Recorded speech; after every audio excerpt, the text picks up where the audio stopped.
आप सभी इस तथ्य से अवगत हैं कि प्रधानमंत्री श्री नरेंद्र मोदी जी के नेतृत्व में भारतीय जनता पार्टी और एनडीए की सरकार निरंतर विकास के नए सोपानों तक भारत को पहुंचाने के कार्य में अहरनिश लगी हुई है। और न सिर्फ विकास के मार्ग प्रशस्त हो रहे हैं, परंतु उसी के साथ साथ हमें जन समर्थन भी मिलता जा रहा है। एक के बाद एक होने वाले राज्यों के चुनाव भी इस तथ्य को प्रमाणित कर रहे हैं अथवा इसकी गवाही दे रहे हैं।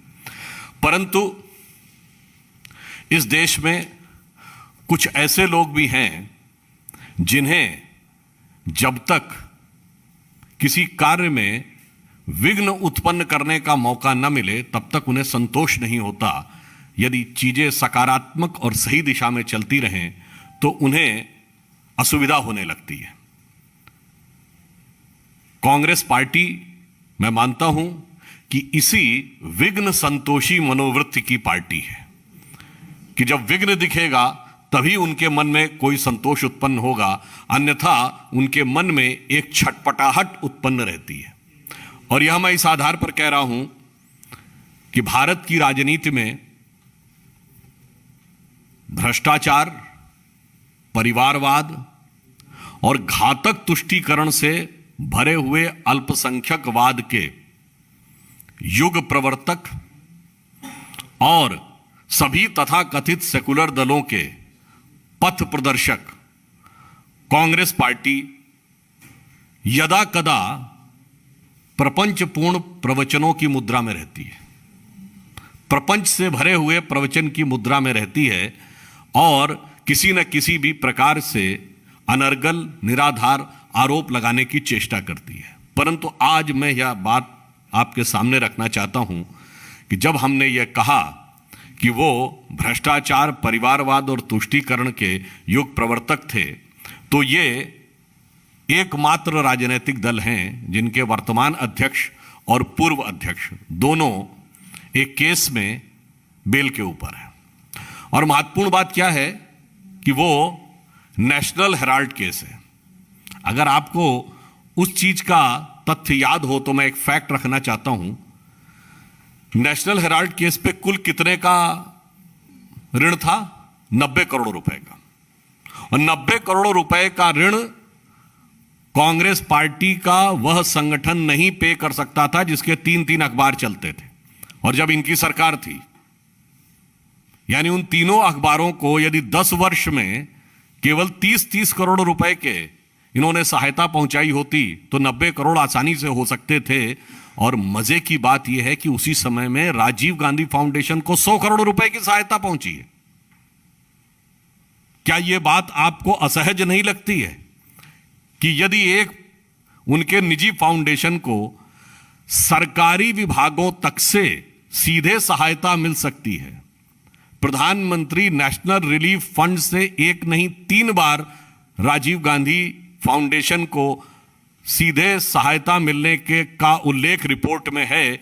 2006-7, 2005-6, 2006-7, 2007-8। इतना ही नहीं, चीन के दूतावास से भी आर्थिक सहयोग मिलने का है। और भारत के सांप्रदायिक सौहार्द के सबसे बड़े खलनायक डॉक्टर जाकिर नायक के भी संस्थान से बस ले ही लिया था कि आलोचना हुई और खतरनाक गेंद देखकर उन्होंने अपने कदम वापस क्रीज में खींच लिए, अन्यथा उन्होंने वह कार्य कर ही दिया था। अब मेरा सवाल यह है कि यदि इतनी सारी आपको आर्थिक सहायता राजीव गांधी फाउंडेशन को दिलवा सकते थे तो नेशनल हेराल्ड को क्यों नहीं? जबकि वहां तो आप सीधे, वो एक समाचार पत्र था, आप विज्ञापन तक देने के अधिकृत थे। इसका अर्थ यह है कि इधर भी धन संचित करना था और उधर एक ऋण की आड़ में एक बहुत बड़ी संपत्ति पर अपना अधिग्रहण करना था। यह मैंने सिर्फ इसलिए बताया है कि यह दो तरफा भ्रष्टाचार का एक उदाहरण बनता है, यह एक तरफा भ्रष्टाचार का नहीं। और भारत के इतिहास में यदि पहली बार प्रधानमंत्री सीधे भ्रष्टाचार के आरोप में घिरे तो वो कांग्रेस के ही प्रधानमंत्री थे, स्वर्गीय राजीव गांधी, बोफोर्स के मुद्दे पे। यदि भारत के इतिहास में पहली बार पूर्व प्रधानमंत्री को कोर्ट ऑफ लॉ में खड़ा होना पड़ा भ्रष्टाचार के आरोप में, तो वो थे श्री पीवी नरसिम्हा राव। और पहली बार यदि इस देश में एक्सीडेंटल प्राइम मिनिस्टर बना जिसके दौरे हुकूमत में फैटल करप्शन हुआ, तो वो थे कांग्रेस के डॉक्टर मनमोहन सिंह।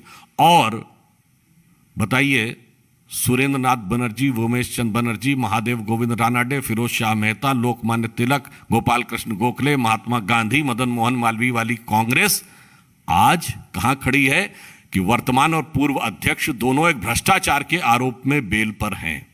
क्या यह स्थिति कांग्रेस को किसी भी प्रकार का कोई नैतिक आधार देती है कि वह देश के विषय में कुछ बोल सके? और मैं यह भी कहना चाहूंगा, मुझे ऐसा लगता है कि ये जिस प्रकार के